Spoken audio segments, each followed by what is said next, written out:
In at number 10, the journey to school. So make sure you know how to get to school. And I think some of the schools might provide maps.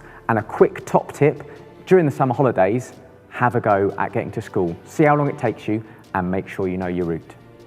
And number 9. In at number 9 is uniform. So make sure you know which parts of the uniform you're going to need for when you join your big school, your secondary school. It's very important because sometimes they're not too keen on you not coming in with the right stuff, are they? So it's really important to make sure that you have all the right school uniform with you as you go into school that day. In at number 8, be ready to learn. So make sure you have your equipment, the right things for the right day. If you have a look in the books, it's got the list of the basic things you'll need each day, and I think your school will let you know of the things you need when you start school. In at number 7. So number 7 is timetables, okay? You'll get a timetable where you will have different classes or different lessons in maybe a different room or a different part of the school.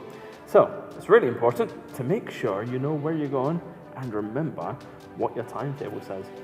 In at number 6.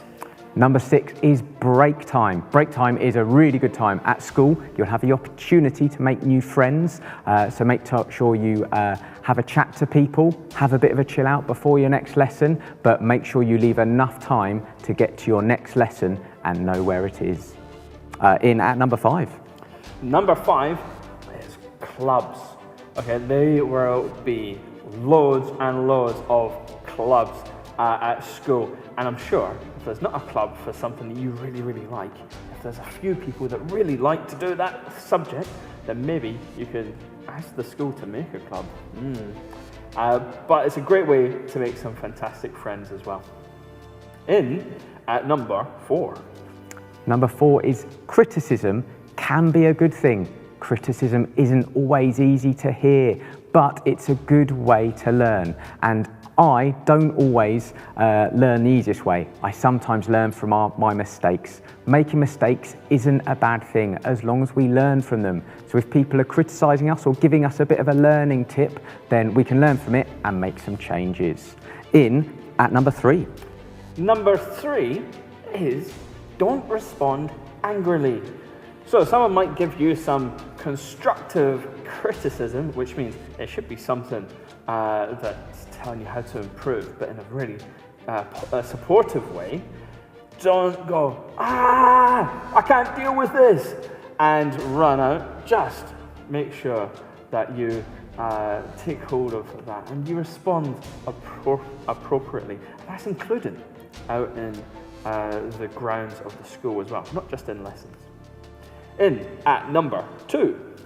We are all unique. We know that. I like to say we're all unique because when I open my phone, I do it with my thumbprint. We all have different thumbprints. We are all different, and that's a brilliant thing. Our differences should be celebrated. But sometimes we can find people don't like those differences and those things about us. And we might have heard things about secondary school about being picked on or maybe even bullying. So the things are always talk to someone. The worst thing you can do is not talk to people. There'll be teachers around you to talk to your friends, talk to an adult at home. And my top tip, if I'm worried about something and I'm not sure what to do or how to deal with it, is I pray. As a Christian, I find it really helpful to pray and just to talk to God. And then sometimes I feel I know what to do and who to go and talk to.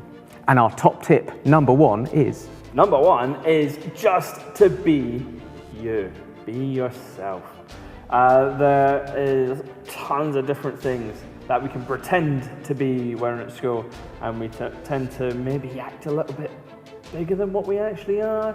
But just be yourself. People will love you for you, and that's the best way to get through your secondary school.